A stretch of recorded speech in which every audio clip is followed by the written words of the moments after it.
विद्येम गामश्चपुरमलक्ष्मी नमः आसनं समर्पयामि यशपुरवारतमध्याहसनादपुरुषं देवपुष्पे श्रीमान् देवी कुमार ओम कांसो विदाहन प्रकारां आत्रां ज्वलन्तीं कृतां तर्पयन्तीं परमेशां पदवर्णां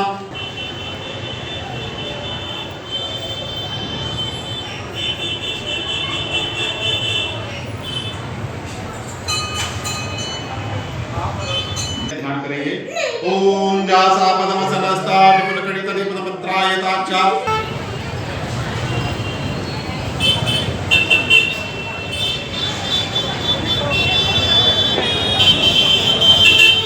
यंग बाइट्स में आपका स्वागत है। मैं हूं पूजा ठाकुर। जिस तरह से आप सब जानते हैं कल दीपावली का पावन त्यौहार है, इसी को लेके हमारे साथ जुड़े हैं पंडित जी। उनसे जानते हैं दीपावली के महत्व के बारे में और आज के दिन हमें क्या विशेष करना चाहिए, क्या नहीं करना चाहिए, उस सब के बारे में इनसे जानकारी लेते हैं।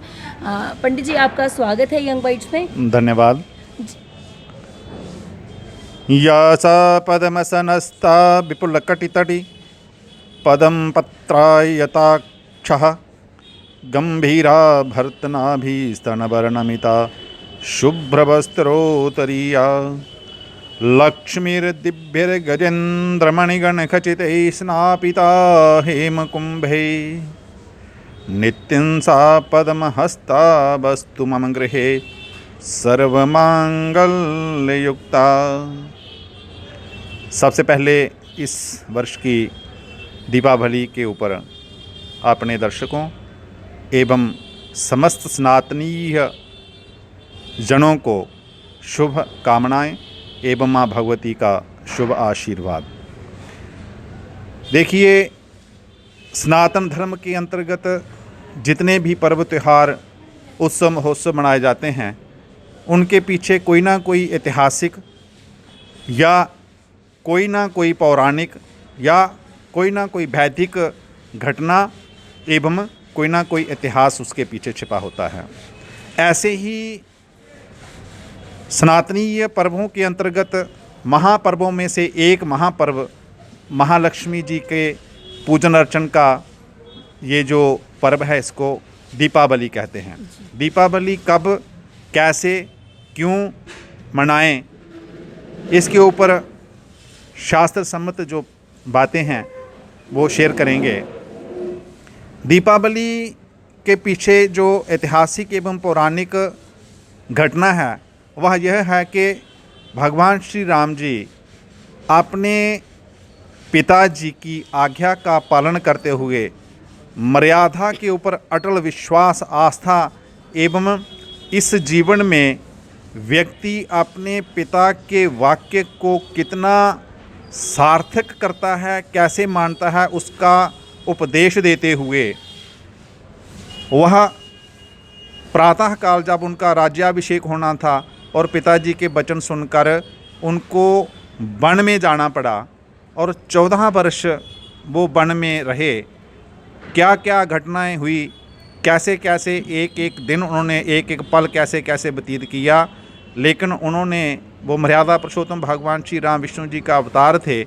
उनके इस घटना के पीछे उनकी अपनी जो लीलाएं हैं वो जन सामान्य उनको समझ नहीं सकता। हम तो बड़े अज्ञानी लोग हैं, फिर भी जो सामान्य ज्ञान है उन्होंने पिता की आज्ञा का पालन करते हुए 14 वर्ष वनवास में काटकर जब 14 वर्ष पूरे हुए तो सूर्यास्त के साथ ही उन्होंने अयोध्या में प्रवेश किया।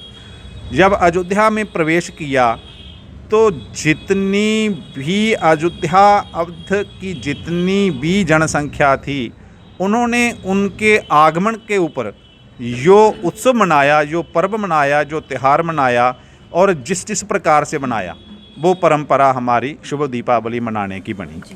अब उन्होंने किस प्रकार त्यौहार पर्व मनाया, तो सबसे पहले नकारात्मक शक्ति को दूर करने के लिए दीप प्रज्वलित किए जी। वो दीप जो है वो वैज्ञानिक दृष्टि से भी जो हमारा दीप है, जिसमें घी या तेल का दीप जो है उसको अगर जलाया जाए, उस दीप के जगाने के ऊपर की जो छटा निकलती है, वहाँ की जो छटा के अंतर्गत जो नकारात्मक शक्तियाँ हैं वो भाग जाती हैं। दूसरा, अंधकार जहाँ रहता है, निशाचर हमें राक्षस जो है उनको निशाचर भी कहा जाता है। जहाँ अंधकार रहता है वहाँ पर नकारात्मक शक्तियाँ जो हैं वो प्रबल हो जाती हैं।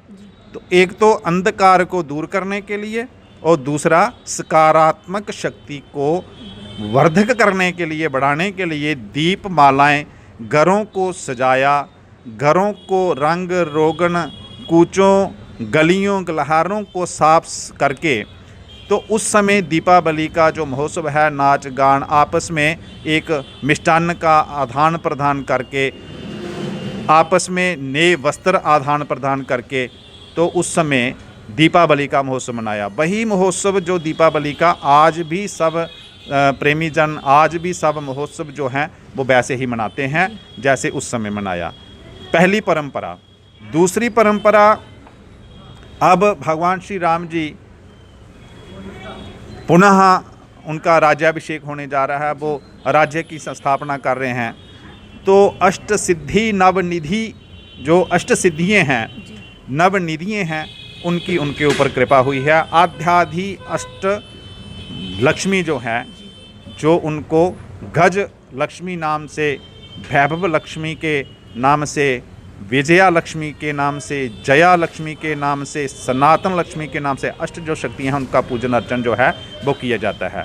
अब लक्ष्मी जो है वो इस संसार के जितने भी जीव हैं उनको जितनी भी उपयोगी वस्तुएं हैं उनके लिए लक्ष्मी की आवश्यकता है।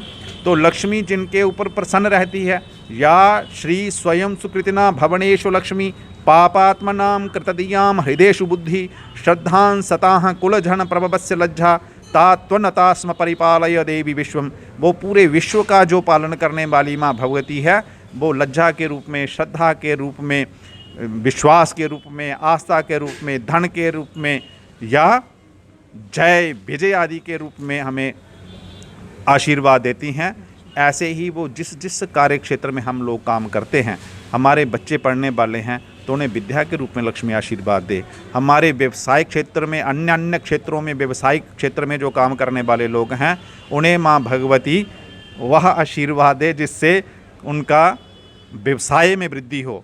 और सनातनीय जो लोग हैं उनको सनातन में अपना जो सनातनीय कार्य करने में सामर्थ्यता प्रदान करे माँ भगवती। इस उपलक्ष्य से माँ भगवती की पूजना अर्चना जो की जाती है। जी, अगर कल के दिन की बात की जाए, हमें विशेष क्या करना चाहिए और क्या नहीं करना चाहिए, किस चीज़ का ध्यान रखें?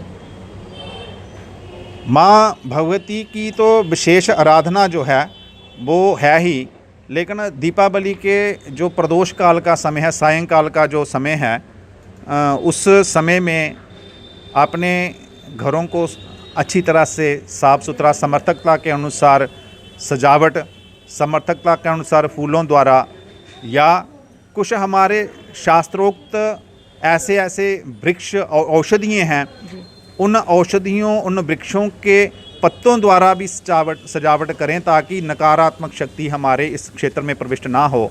एवं दीपमालाओं को लटकाकर, या जो मिट्टी के दीपक जिनका विशेष महत्व हमने पहले भी बताया है, मिट्टी के दीपों को अपने घर की सारी दीवार के साथ साथ जो बाहरी क्षेत्र से अंतर आने का जो रास्ता है वो वैभव लक्ष्मी अंतर प्रविष्ट हो, इसके लिए उसका स्वागत करें।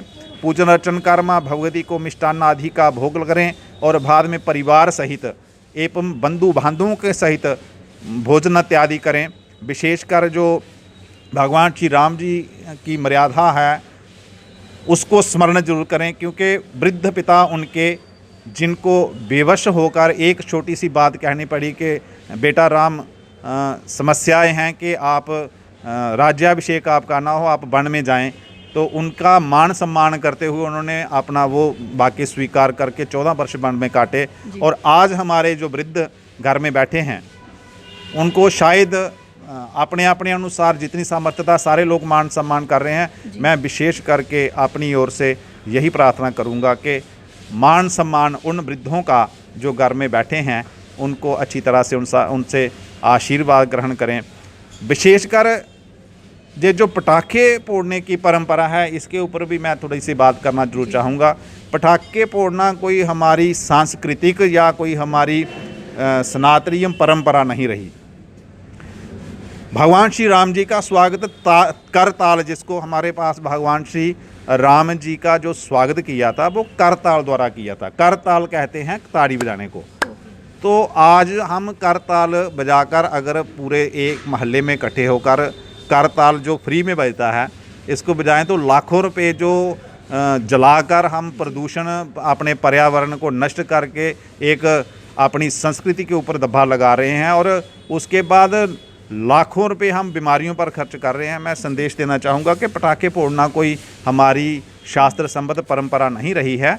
अगर हम माँ भगवती का या भगवान श्री राम जी का मानसिक रूप से स्वागत करके करताल से कर देते हैं तो मुझे लगता है कि वही पर्याप्त है, वो स्वीकार करेंगे और अवश्य में एवं आशीर्वाद देंगे। अंत में मैं इस शुभ दीपावली के ऊपर, इस महापर्व के ऊपर आपके माध्यम से सभी दर्शकों एवं सभी श्रोताओं को शुभ आशीर्वाद एवं शुभकामना प्रदान करता हूँ। बहुत बहुत धन्यवाद हमारे साथ जुड़ने के लिए।